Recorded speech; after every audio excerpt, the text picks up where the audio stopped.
Ça les a tellement bouffés de ne pas dire comment elles se sentent, de ne pas communiquer avec leurs partenaires, de ne pas communiquer avec leur famille, de ne pas communiquer avec leurs enfants. Aujourd'hui, ils peuvent se tourner vers personne parce qu'ils se sont enfermés sur eux-mêmes et ils continuent à projeter cette image d'homme prestigieux alors que, frère, t'as tout perdu, quoi.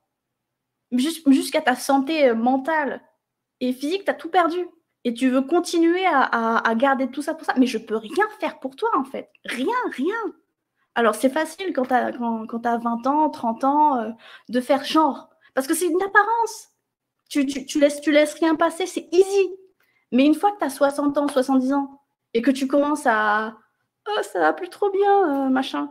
Mais tu veux pas le dire par fierté, parce qu'on t'a tellement, engrainé dans cette façon d'être que tu as du mal à en sortir. Tu te dis que c'est même une faiblesse d'oser dire comment tu te sens.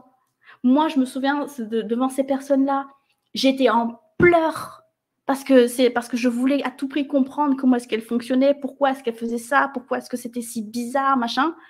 Et ces personnes-là ont eu le culot de me mentir dans les yeux parce qu'ils sont pas foutus d'être un minimum vulnérables. Est-ce que c'est normal? Est-ce que c'est pas toxique d'être ce genre d'homme? Hein?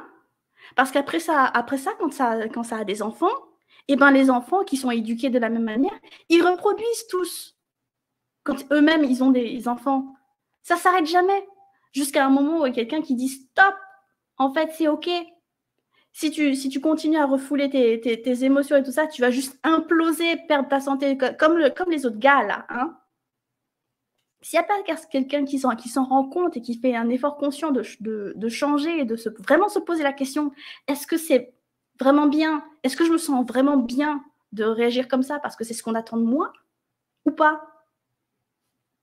Si personne ne se pose la question, rien ne changera jamais. Et on va continuer à engendrer des hommes qui sont des murs, en fait, avec qui tu ne peux pas communiquer, qui continuent à avoir un certain schéma de vie et qui ont du coup ont des sales conséquences sur leurs enfants, notamment leurs petites filles, parce qu'elles se disent, quand elles sont jeunes, que c'est comme ça qu'un homme, ça doit être. Et puis, si tu vas pas chercher plus loin et que tu n'as pas un potentiel empathique un peu élevé, bah, tu te dis, bon, bah, je vais éduquer mes enfants comme ça, parce que mon père était comme ça, parce que mon grand-père était comme ça, parce que nani. Et au final, c'est un cercle vicieux. Bon, on continue, hein, parce que sinon, je vais continuer à râler pendant toute la soirée. C'est pas pour ça que vous êtes venus, je pense. That's not true, though. I don't